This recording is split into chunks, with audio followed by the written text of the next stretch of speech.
Bom dia, meu nome é Laura Sintra Vinci e o meu orientador é o Adriel dos Santos Moraes. O meu projeto de pesquisa é a avaliação de células B produtoras de granzima e neurofilamento de cadeia leve em pacientes pediátricos que foram diagnosticados com esclerose múltipla. Inicialmente, eu gostaria de dizer que a esclerose múltipla é provocada por uma reação autoimune, que é mediada pelas células T autorreativas e é direcionada principalmente contra a bainha de mielina e os oligodendrócitos. O revestimento da bainha de mielina permite tanto o isolamento elétrico das células quanto a diminuição da capacitância da membrana celular, e isso aumenta a velocidade de propagação do impulso nervoso e também fornece suporte metabólico para os axônios. O principal resultado final da esclerose múltipla é a desmielinização neuronal e interrupção do impulso nervoso nos tratos mielinizados do sistema nervoso central. Aqui é uma imagem bem elucidativa da bainha de mielina formada pelos oligodendrócitos, e isso ocorre no sistema nervoso central. Todas as referências estão no canto inferior direito dos slides. Nós temos três tipos de esclerose múltipla. A primeira é a esclerose múltipla remitente recorrente, que ela é a mais comum entre os afetados, e nela ocorrem surtos repentinos, que podem durar dias, mas depois de um tempo eles melhoram. Em seguida, temos a esclerose múltipla primária progressiva, que ela é um pouco diferente da remitente recorrente, porque os pacientes não têm surtos súbitos, mas eles sofrem com os sintomas diariamente, e dessa forma eles desenvolvem sequelas de maneira gradual.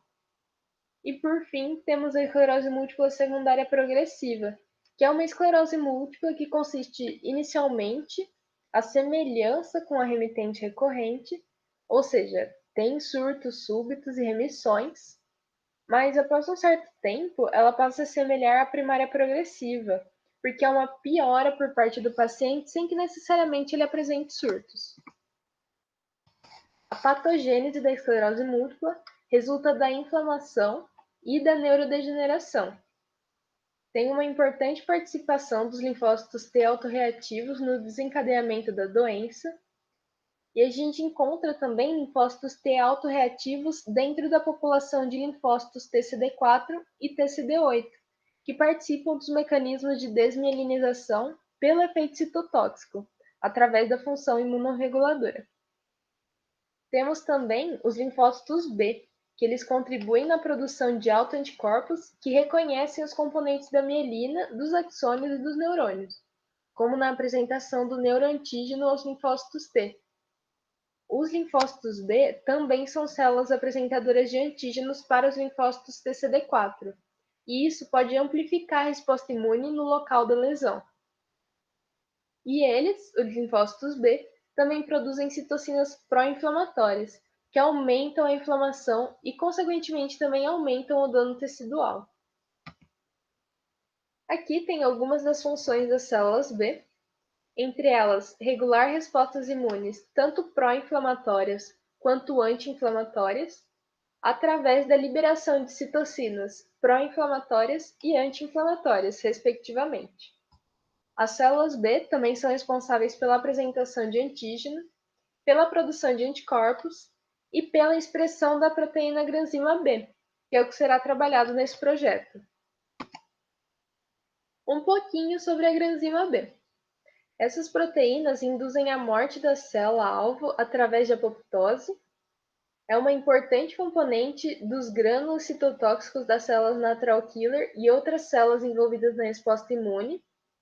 A liberação dos grânulos citotóxicos podem ser responsáveis pela destruição da bainha de mielina em doenças autoimunes, como é o caso da esclerose múltipla, e em pacientes com esclerose múltipla foi notado um desequilíbrio nas células do sistema imunológico, resultando em produção excessiva de citocinas tanto pró-inflamatórias, como a carência de produção de citocinas anti-inflamatórias, e uma inflamação do sistema nervoso central.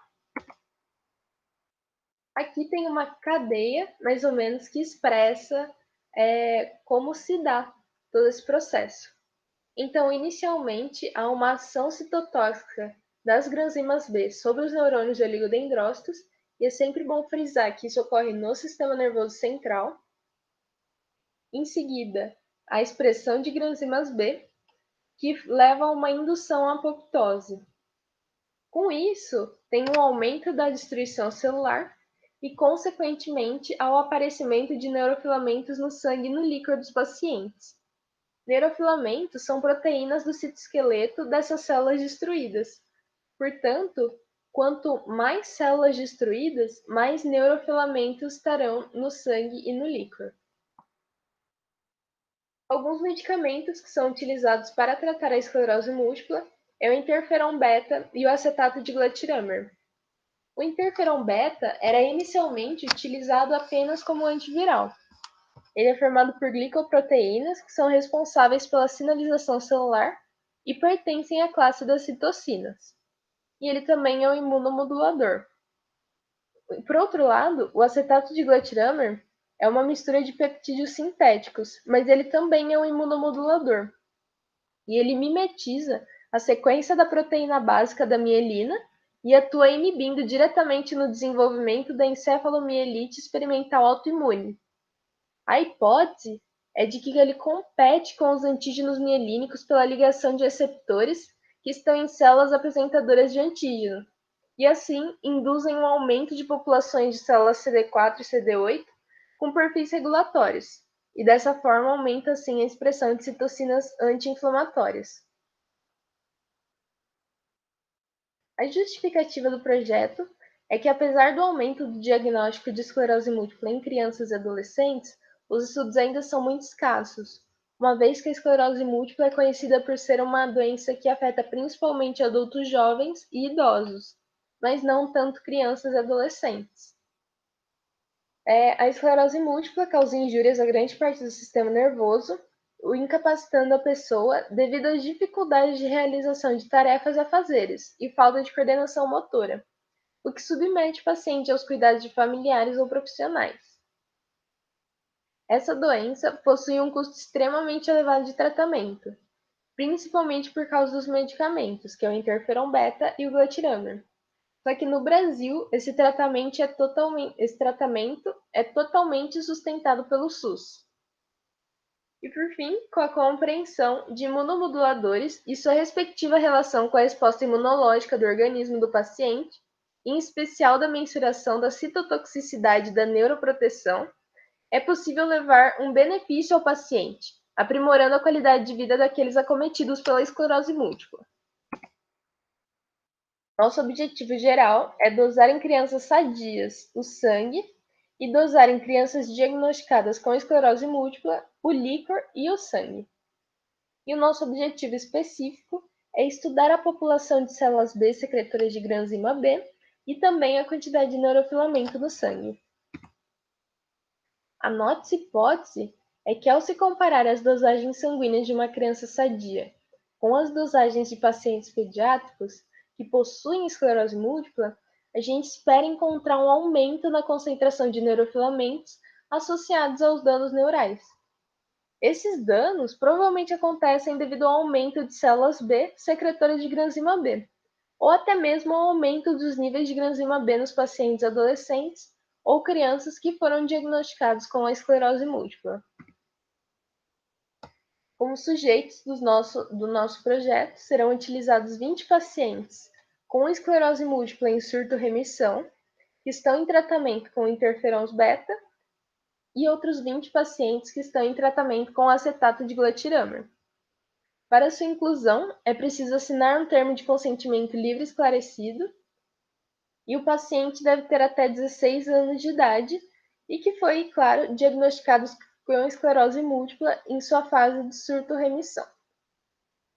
A exclusão se dá caso o paciente tenha esclerose múltipla secundariamente progressiva, presença de malignidades ou doenças infecto-contagiosas durante o estudo, história de doenças oportunistas, doenças fúngicas invasivas e ter mais de 16 anos de idade, uma vez que o nosso projeto se dá com crianças e adolescentes. Os métodos utilizados serão a avaliação clínica, a atividade da doença, como a taxa anual de surtos e tempo ao primeiro surto, a gravidade da doença e a avaliação laboratorial. A avaliação laboratorial constará com a quantificação de anticorpos, separação de linfócitos, primers, real-time PCR para a extração do RNA mensageiro, quantificação de neurofilamento de cadeia leve em soro ou plasma pelo método Simoa e quantificação de neurofilamento de cadeia leve em líquor pelo método ELISA. Eu gosto de frisar que o método Simoa é bem mais sensível à dosagem de proteína de componentes sanguíneos no geral, mas como aqui a gente está falando de neurofilamento, que é uma proteína, ele é bem mais sensível à dosagem de neurofilamento que o ELISA. Entretanto, o método ELISA vai ser usado no líquor de participantes que foram diagnosticados com esclerose múltipla. Esses participantes, possuem muito neurofilamento no seu líquor, devido à degeneração, à neurodegeneração. E por isso o método ELISA é eficaz o suficiente para dosar esses neurofilamentos. Por outro lado, em um paciente sadio, um participante sadio, ele não vai ter neurofilamento no soro ou no plasma por ele estar sadio, por ele não ter uma neurodegeneração. Por isso que o método Simoa é muito sensível à detecção de neurofilamento, que pode estar presente em quantidades irrisórias no soro ou no plasma de um participante que não foi acometido por esclerose múltipla. Por isso que o método Simoa será usado com crianças sadias e o método ELISA com pacientes pediátricos. Em relação aos aspectos éticos, serão recolhidos prontuários de interesse para pesquisa que contêm informações interessantes para o estudo e anotadas referências relevantes para o projeto. Em seguida à coleta desses dados, os prontuários serão devolvidos e arquivados. A privacidade dos participantes também será integralmente respeitada, e eles assinarão um termo de consentimento livre esclarecido, que permite o usufruto das informações coletadas. Então, o estudo será de acordo com os princípios de ética em pesquisa da Declaração de Helsinki, que foi registrada na Comissão Nacional de Ética em Pesquisa e de acordo com o Comitê de Ética da Unicamp. E por fim, o nosso cronograma contará com 7 meses para a seleção de pacientes, avaliação clínica e coleta de amostras, 10 meses para análise de dados e 2 meses para o final do estudo e elaboração do manuscrito. Eu gostaria de agradecer a atenção. Muito obrigada!